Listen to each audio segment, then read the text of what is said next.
Welcome to the Know, I'm Ashley Jenkins. More details about the Nintendo NX, aka the Switch, have surfaced following today's announcement. Nintendo was kind enough to clarify a few bullet points to IGN that fans were a little confused about, including the fact that Switch will support Amiibo. Plus, they also stated that the actual brains of the system are in the handheld screen rather than the docking base, meaning the base doesn't necessarily provide any additional computing power, as was stated in some Nintendo patents discovered earlier this year. So, all the docking station is really there for is to provide a signal to your TV and a means to charge the Switch itself. It'll be the same visual experience on both your TV and handheld. In addition to those Switch developments, there's also been a couple hiccups from Bethesda about whether or not Skyrim Remastered is actually coming to the Switch at all, despite it being one of the showcased games in Nintendo's announcement trailer. Following the reveal of Skyrim for Switch, Bethesda still refuses to confirm the game, telling GamesIndustry.biz that they're not confirming any specific titles at this time. So either the whole thing is a whole great big lie, or they just want to be really sure that people buy Skyrim Remastered when it comes out next week, rather than waiting for it to arrive on Nintendo's Switch. Probably the second one? Maybe? I mean, that's the only thing that really makes sense at this point, right? Skyrim Remastered's status on Switch might still be unknown, but less unknown is the status of Beyond Good and Evil 2, which was recently confirmed to still be in development by creator Michel Ancel. For those wondering just what the hell has taken them so long, the game's first trailer was released 8 years ago, after all. Well, Ancel's finally talking a little bit about the delay. According to a new Instagram post from Ancel, because that's apparently how you release video game news these days, technology was the culprit for Beyond Good and Evil 2's halted development. Ancel wrote on Instagram that the game was supposed to have planet exploration, space travel, and even massive cities, but it just wasn't possible on the technology they were working with at the time. Now, however, things have changed and they're excited to get back to work. Just please put it out. Don't play with our hearts anymore, Ancel. We really can't take it. We need more Paige. That's not all Ubisoft is up to, though. We've got 1 month left before the world is hacking, free running, and generally being super millennial in Ubisoft's Watch Dogs 2. But now it seems like the PC crowd is going to have to wait just a little bit longer. Ubisoft announced this week that the PC version of Watch Dogs 2 will be out 2 weeks after everyone else gets their hands on the console versions on November 29th instead of November 15th. According to them, the delay is so they can ensure that the PC stepchild version of Watch Dogs 2 will run well on different types of PC hardware, and maybe they'll even add some graphics settings this time.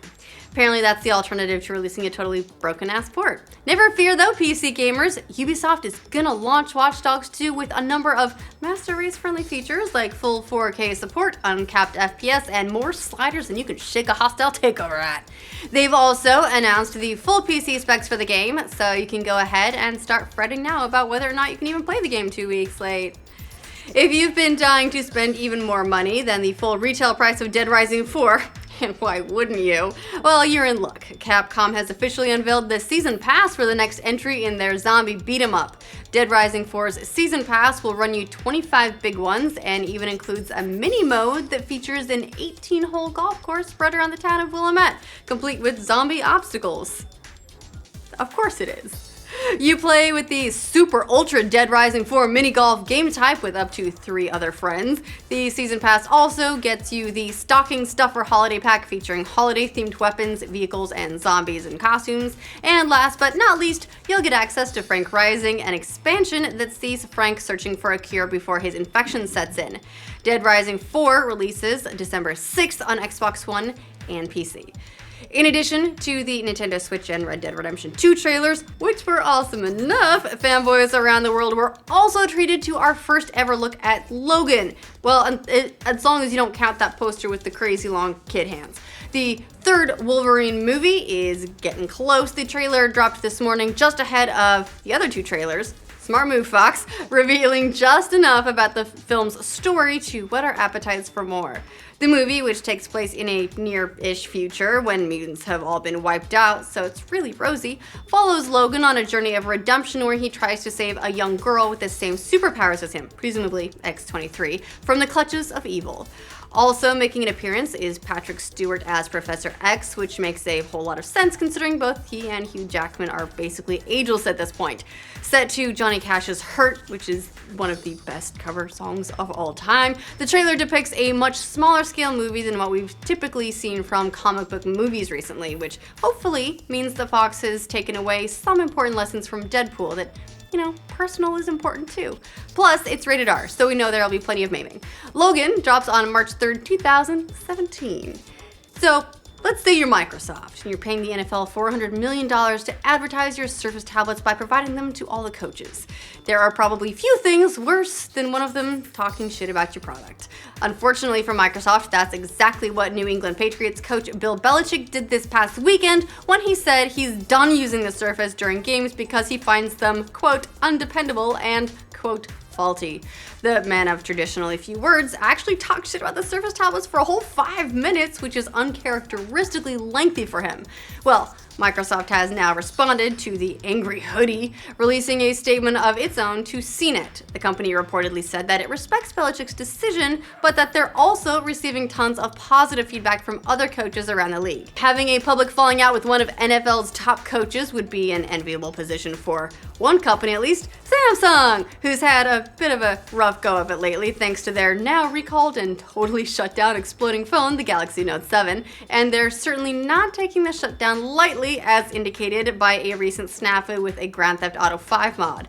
The recent mod replaced the game's sticky bombs with a model of the Galaxy Note 7, which would then explode when thrown.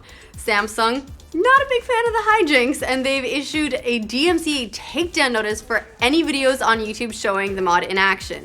When you combine that with other reports that they even tried to bribe the Chinese man who filmed his replacement phone exploding, it certainly looks like Samsung is scrambling in total damage control mode, and not very successfully.